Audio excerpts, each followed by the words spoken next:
When you hear the words skill tree, what comes to mind?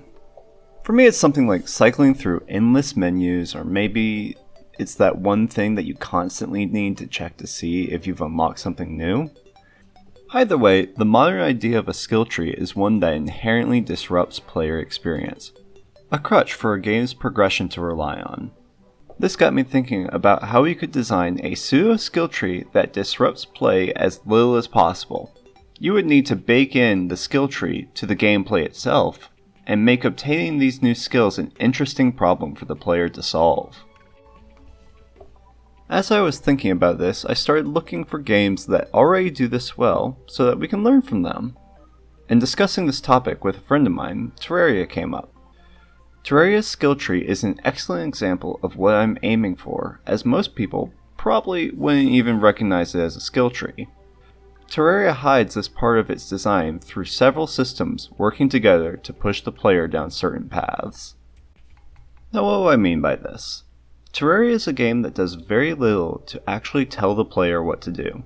There are no tutorials, and there isn't a mandatory section of the game to make sure all the players are on the same track. Ironically, this actually turned me off the first time I played it.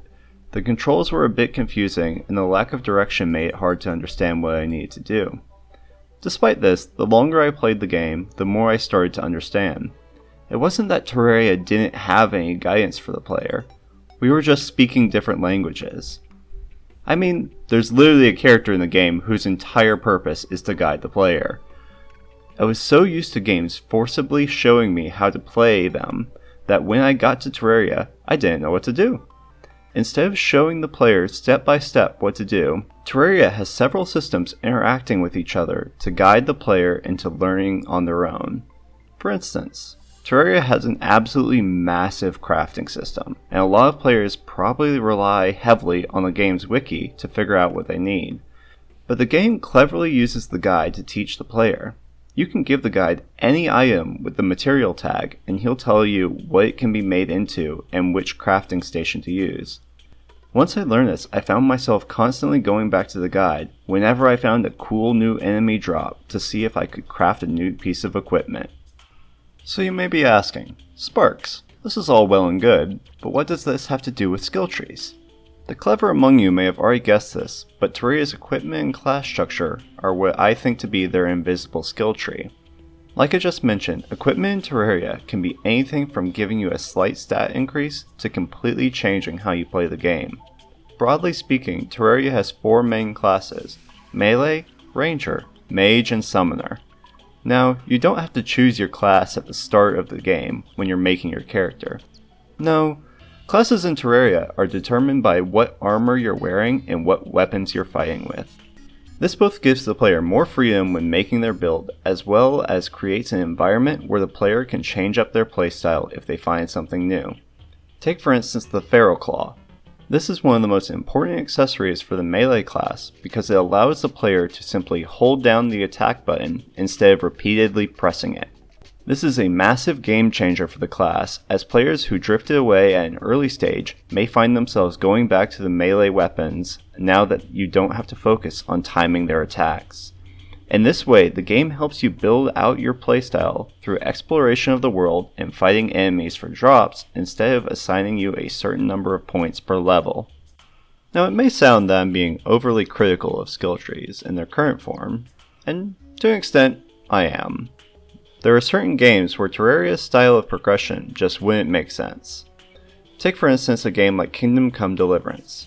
In this game, progression is focused around how the player spends their time.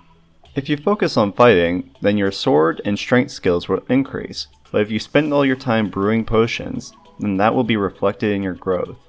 A game where the focus is on building experience instead of discovery and adaptation is one where Terraria's style of progression wouldn't work well at all. On the other hand, a game like Elden Ring would benefit massively from taking some notes from Terraria. Souls games pride themselves on being brutally difficult, that force the player to adapt to bosses, learn their patterns, and overcome them with time. But then there's their leveling system.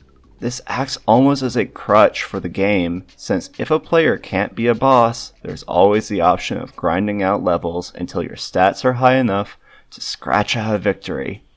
The game's approach to difficulty is fantastic, but it would be improved by encouraging players to change up their playstyle when they're struggling instead of getting stuck in with their current build and needing to spend hours grinding. So how do Terraria systems work together so well?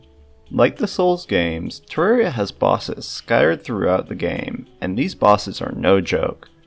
Most of them have more mobility, power, and health than the player, so if you approach them from a traditional perspective, you're going to be in for a hard time. Instead, Terraria allows for flexibility when approaching challenges. This idea that a player can customize their experience for any challenge given to them is one seen less often in games. In the most recent update, the developers even went out of their way to make this more streamlined by adding multiple loadouts. This saves a great deal of time as a player can prepare multiple builds and switch between them with ease. This is so effective that you could entirely switch builds in the middle of a fight, though I wouldn't recommend that personally. This commitment to flexibility is one of the things that sets Terraria's skill tree apart. When designing progression systems, skill trees are an effective way of communicating with the player, but both as players and developers, we shouldn't get to the point where we can't function without them. A player shouldn't need to spend hours combing through nodes of information in a menu just to figure out what works with their playstyle. Gameplay and planning should be interconnected systems that are constantly feeding back into each other. Hey there, thanks for watching the video. If you thought this was interesting, give the video a like.